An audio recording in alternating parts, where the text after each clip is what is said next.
He's very smart, does very well. We are sucking the life out of him. He is a nice-looking man, but he has a receding hairline, and he hates it. I think it's handsome, but he hates it. So I said, why don't I take you to my hairdresser, and we'll get her to buzz you one of those haircuts real close to your head, like Justin Timberlake. You know what I mean? Like real close to the head. Well, we did it, and we didn't know his head was pointed.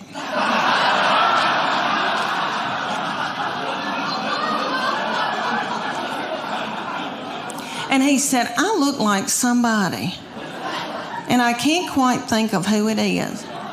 And I said, is it Bull on Night Court?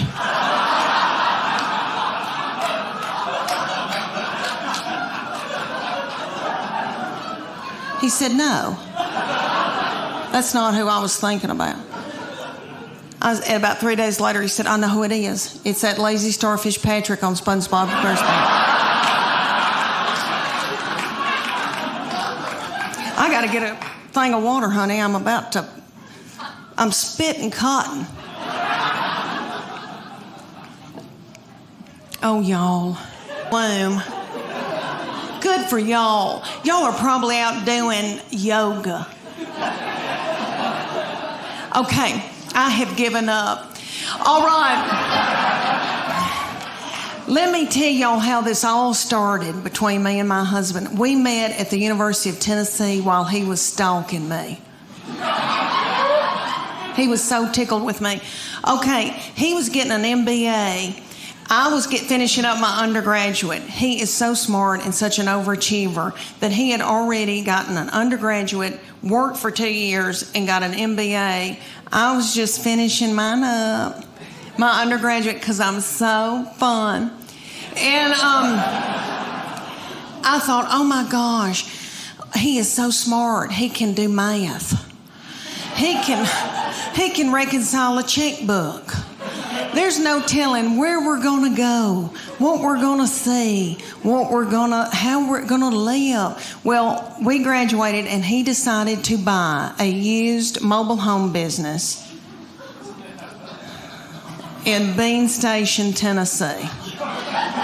And I know y'all don't know where Bean Station is. In the foothills of the Appalachian Mountains. Did any of y'all ever see Deliverance? I think they filmed that there. Beautiful, beautiful lakes and pretty and all that. But so he moved me there, and he wanted me to be in sales for him at this used mobile home business. So I did that day until I saw a family drive up in a Gremlin with the window out and a 9-year-old smoking a cigarette. That's the truth. She lit it off of her meemaw. And that's her grandmother. Do I need an interpreter? Okay. She lit it off her grandmama. And so I quit that day, and I went home and I got pregnant that night. All right.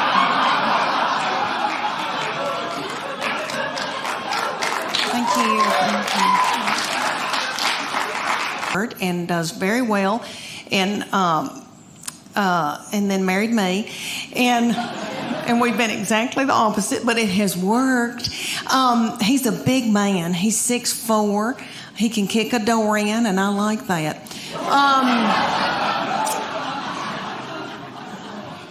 He works like a dog, and he loves a baby. Let me tell y'all that he is a baby cuddler at East Tennessee Children's Hospital. He cuddles the drug-dependent babies every week of the world as a volunteer. Oh, no, sweet. He didn't help me with mine. But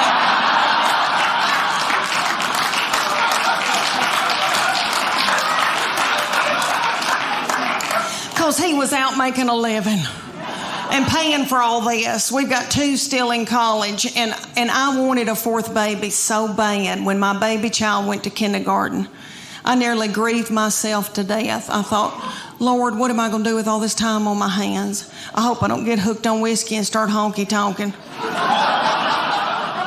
And about 3 weeks into her going to kindergarten, I was like, woohoo! Woohoo! Now I can go get a pap smear without somebody sitting on my head.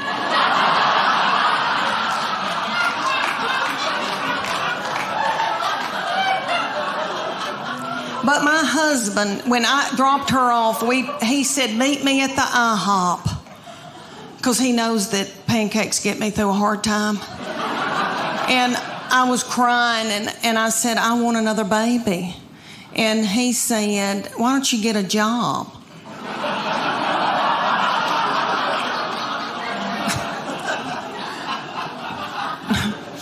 Yeah, right. So I said, I want a fourth baby. And he said, y'all are sucking the financial life out of me. So he bought me a dachshund. I had that dachshund for years. She's gone now. But let me tell you, she and I both got thyroid issues. She had cushions. I was walking her in our neighborhood one day, and a little girl came out in her driveway, and she said, can I pet your groundhog?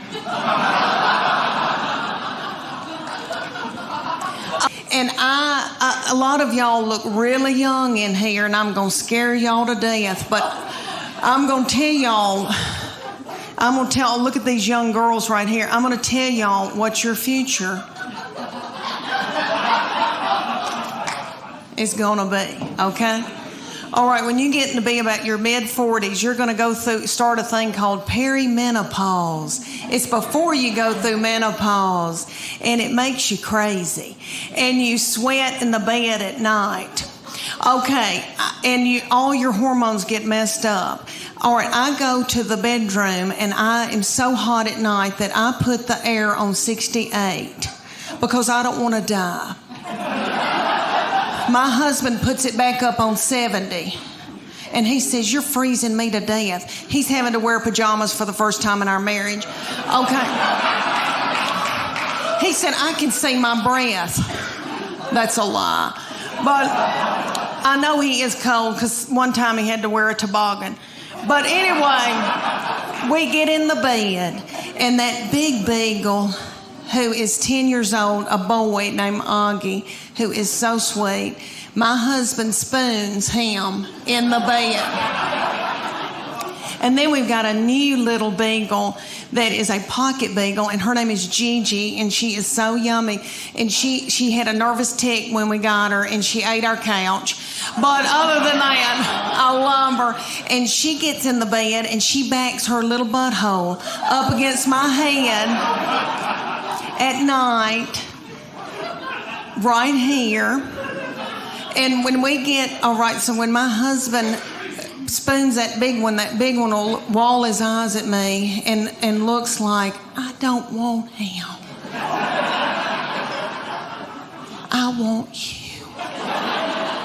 So when my husband drifts off to sleep, that big beagle scoots over and then gets in the crook of my legs.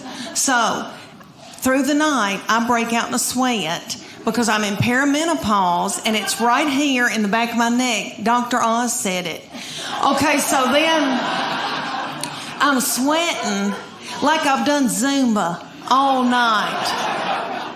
And my husband snores. It depends on if he's put on weight. If he's stressed out at work, he'll put on weight. He'll eat a bunch of white flour.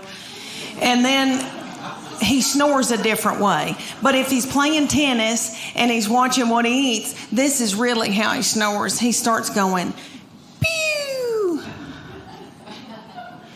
pew,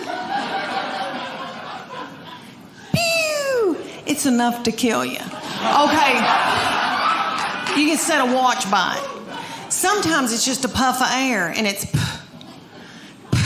on my head with a butthole right here, with a big beagle right here. So that's your nighttime routine. He has had a garden since he was in 6th grade. He plays the mountain dulcimer and the banjo. He woodworks. He makes spoons.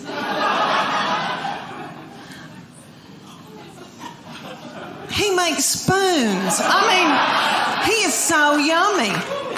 All right, his favorite music is gospel bluegrass. His favorite, oh, well, no. Okay. Ding-a-ding-a-ding. All right. His favorite artist was Dr. Ralph Stanley. Dr. Ralph, look at you.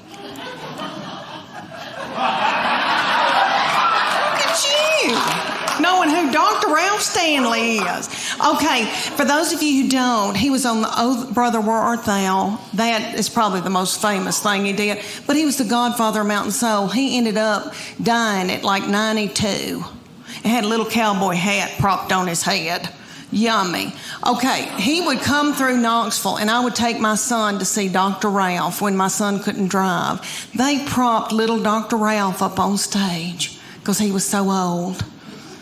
I almost threw my panties at him because that's what you do to Tom Jones. And I love him.